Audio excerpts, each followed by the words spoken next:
बिस्मिल्लाहिर्रहमानिर्रहीम। अस्सलाम वालेकुम my YouTube family, welcome to मसारा किचन। मैं हूँ मारिया सैयद।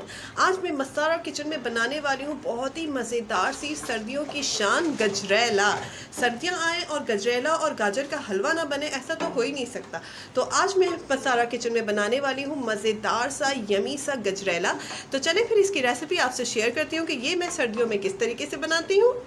यहाँ पे फ्रेश मिल्क लिया हुआ है जो कि 2.5 किलो है, 2 kg एंड हाफ kg।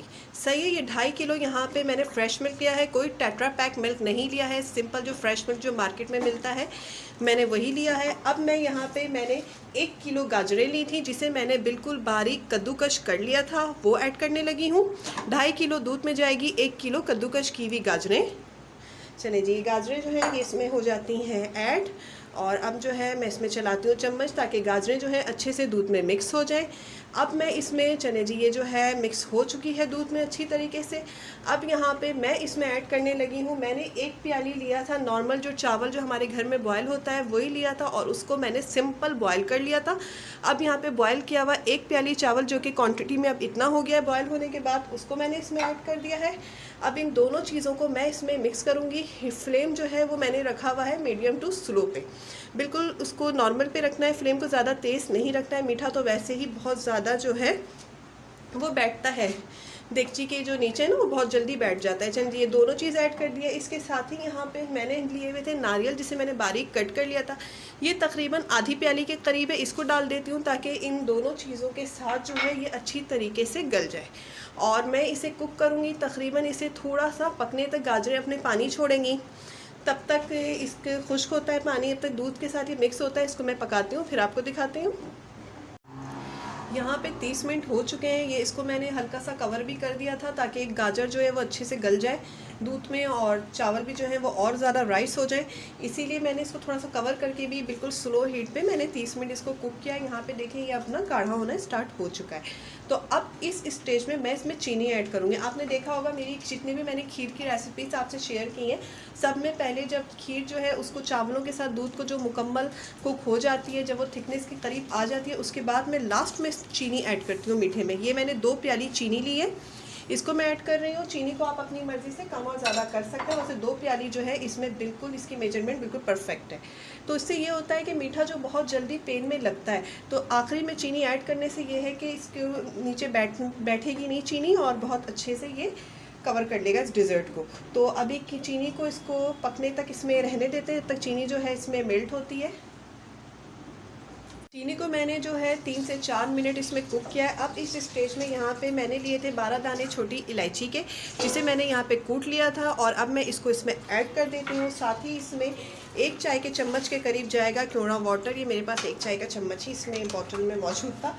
चले जी, अब यहाँ पे जो बादाम पिस्ता है ये 1 खाने का चम्मच भर के मैं इसमें ऐड करने लगी हूँ बादाम, और साथ ही 1 खाने का चम्मच भर के पिस्ता। जितना बादाम पिस्ता इसमें ऐड होगा ये उतना ही मज़ेदार जो हमारा डिज़र्ट है ये बनेगा। अच्छा, ये यहाँ पे मैंने लिया हुआ है खोया, तकरीबन जिसकी क्वांटिटी है वो 1 पाव के करीब होगी। ये होममेड खोया है, मैंने इसको घर में कली बना के फ्रीज़र में रख लिया था। अगर आप घर में बनाना चाहें तो मैं इसकी रेसिपी जो है वो डिस्क्रिप्शन बॉक्स में आपसे शेयर कर लूँगी, और अगर मार्केट का यूज़ करना चाहें तो आप वैसे ही यूज़ कर लें। चलिए ये मैंने ऐड कर दिया और अब इन तमाम चीज़ों को इसमें ऐड करके मैं इसको इतना पकाऊंगी ताकि थोड़ा सा ये थिकनेस की तरफ आ जाए और तमाम चीज़ें इसमें अच्छे से मिक्स हो जाएं। फिर आपको सर्व करके दिखाती हूँ। यहाँ पे देखें गजरेला जो है वो डन हो चुका है। इसकी कंसिस्टेंसी देख लें, ये इतना ही थिक होता है। फिर उसके बाद जब हम इसको फ्रिज में रखते हैं, इसको ठंडा करते हैं तो ये और थिक होता है। सही है, अब यहाँ पर मैं इसको उतारती हूँ चूल्हे से और तैयारी करती हूँ इसमें तड़का लगाने की। मैंने रख दिया है। अभी यहाँ पे मैंने घी लिया हुआ है जो कि 1 खाने के चम्मच के करीब मैं इसमें ऐड करूँगी पैन में। चलिए जी, ये मैंने 1 खाने का चम्मच भर के जो है तकरीबन घी इसमें डाल दिया है। अभी इसको मेल्ट होने देते हैं। घी को मेल्ट हो चुका है। अभी यहाँ पे मैंने 6 अदद लिए थे छोटी इलायची के दाने, जिसे मैंने निकाल लिया है, और इसको इस घी में मैं इतना पकाऊंगी तक ताकि इसकी जो अच्छी तरीके से जो खुशबू है ना वो घी में आ जाए। ये देखें इलायचियों ने घी में जो है वो चटक पटक अपनी स्टार्ट कर दी है, तो इसका मतलब कि तड़के के लिए तैयार हो चुकी हैं। अभी मैं इसको यहाँ पे गजरेला मैंने साइड पे ही रखा हुआ तो उसमें ऐड कर दूँगी। ओहो, खुशबू है तो अभी से उठनी शुरू हो गई हैं। इसको मिक्स कर देते हैं अच्छी तरीके से और घी से ले लेते हैं। मज़ेदार गजरेला तैयार हो चुका है। अब मैं इसको आपको सर्व करके दिखाती हूँ। मज़ेदार सा गजरेला तैयार हो चुका है। अगर आपको हमारी रेसिपी पसंद आए तो इसे लाइक करें, और अगर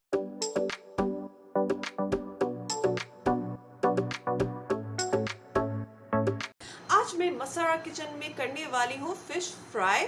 और फ़िश फ्राई करने मैं किस तरीके से करती हूँ इसकी रेसिपी मैं करूँगी आज आपसे शेयर। और फ़िश फ्राई करने के लिए मैंने यहाँ पे लिया है 1 kilo fish. Already wash my hand. Fish के देखिए मैंने इतने बड़े जो हैं इसके पीसेस जो हैं इस तरीके से मैंने करवा लिए हुए हैं। यहाँ पे ये मैंने तकरीबन 1 किलो के करीब जो है फ़िश ली है। फ़िश को फ्राई करने के लिए जो इसका मसाला तैयार होगा वो किस तरीके से तैयार होगा तो चलिए मैं आपसे शेयर करती हूँ। इसका मसाला तैयार करने के लिए मैंने यहाँ पे 1 प्याली इमली का पानी लिया है। इमली को मैंने भिगो दिया था नीम गर्म पानी में, उसको मैंने गूदा इमली का हटा के उसके पानी को मैंने छान के यहाँ पे मैंने इमली का पानी ले लिया है। इसमें जाएगी 1 चाय के चम्मच हल्दी, आधा चाय का चम्मच जर्दे का रंग, 2 चाय का चम्मच अदरक लहसुन का पेस्ट, हस्बे ज़रूरत नमक, 3 चाय का चम्मच साबुत धनिया, 1 चाय का चम्मच अजवाइन, 1 चाय का चम्मच काली मिर्चें, 2 चाय का चम्मच सफ़ेद ज़ीरा, 1 चाय का चम्मच पिसी हुई लाल मिर्च, और 2 चाय का चम्मच इसमें जाएगी कुटी हुई लाल मिर्च, दोनों मिर्चें जाएंगी। इसके साथ ही यहाँ पे 3 चाय का चम्मच मैंने ले लिया है बेसन, और यहाँ पे 1/4 टीस्पून 1/4 चाय का चम्मच जो है मैंने ली है यहाँ पर मेथी दाना। इसी से तैयार होगी मज़ेदार सी फ़िश फ्राई। और चलें फिर आपसे रेसिपी शेयर करती हूँ किस तरीके से इसे रेडी करना है। फ्राई पैन को जो है उसको रखा है फ्लेम पे, और फ्लेम को रखा है मैंने मीडियम पे। अब मैं यहाँ पे इसमें ऐड करने लगी हूँ साबुत धनिया, साथ ही इसमें जाएगी अजवाइन, सफ़ेद ज़ीरा, काली मिर्चें। इन तमाम चीज़ों को ऐड करके मैं इसे करूँगी ड्राई रोस्ट। सही है, इसे अच्छे से रोस्ट कर लूँगी, इसे भून लूँगी। तमाम मसाले यहाँ पे रोस्ट हो चुके हैं, भुनाया जा चुका है, और इसकी एक अच्छी सी खुशबू जो है यहाँ पे उड़ने लगी है। इसी स्टेज पे मैं करूँगी फ्लेम को ऑफ, और मैं इन तमाम मसालों को जो है इन्हें पीस लूँगी। और इन्हें जो पीसूँगी मैं तो इन्हें बस हल्का सा दरदरा सा पीसूँगी। मसाला जो है वो अच्छा सा मैंने दरदरा सा जो है इसे पीस लिया है। अब मैं रेडी करूँगी इसका फ़िश का मसाला। यहाँ पे जो मैंने इमली ली थी बॉल में ले लूँगी इमली का पानी। अब इसमें ये जो मसाला मैंने पीस के रखा था इसको ऐड कर देंगे। साथ ही इसमें जाएगी हल्दी। मुझे जो है बहुत मसालेदार बहुत अच्छी सी फ़िश पसंद है, जो मसाले वाली फ़िश हो तो वो तो बहुत ही पसंद है। अभी इसमें मैंने ऐड किया है लाल मिर्चों का पाउडर, कुटी हुई लाल मिर्चें इसमें जाएंगी। जितना मसाला होगा उतनी ही मज़ेदार जो है फ़िश रेडी होती है। अदरक लहसुन का पेस्ट, साथ ही इसमें ऐड करूँगी मैं यहाँ पे जो मैंने रखा हुआ है बेसन। तो बेसन को जो है ऐड करने से पहले जो है इसको छान के ऐड करें, क्योंकि बेसन में अगर बेसन साफ़ रहेगा, इसमें कोई भी कंकर वगैरह नहीं रहेगा तो इससे बहुत ही अच्छा रहेगा, क्योंकि जो फ़िश पे जो है मसाले की ग्रिप रहेगी। नहीं तो अगर इसमें गुठलियाँ रही या कोई लम्स रहे तो उससे फ़िश में गुठलियाँ नहीं बनी। चलिए इसका इस पार्ट को बेसन के फेंक देते हैं, और मसाला ऐड कर दिया है बेसन। साथ ही इसमें जाएगा नमक हस्बे ज़रूरत, और इसे जो है मसाले को मिक्स कर लेती हूँ। ये देखें मसाला अच्छे से मिक्स हो चुका है। साथ ही अब इस स्टेज में मैं इसमें ऐड करने लगी हूँ जर्दे का रंग, क्योंकि ये लुक से जो है बिल्कुल मार्केट जैसी और टेस्ट से भी काफ़ी हद तक मार्केटी जैसी होती है। जो हम मार्केटों में फ्राई फ़िश खाते हैं उसी जैसी होती है, तो वो भी फूड कलर्स में ज़रूर ऐड कर रहे होते हैं। तो चलिए जी, ये मिक्स होकर इसका एक अच्छा सा यहाँ पे फ़िश का बैटर रेडी हो गया है स्पाइसेस का। अब मैं इसे मैरिनेट करती हूँ फ़िश में।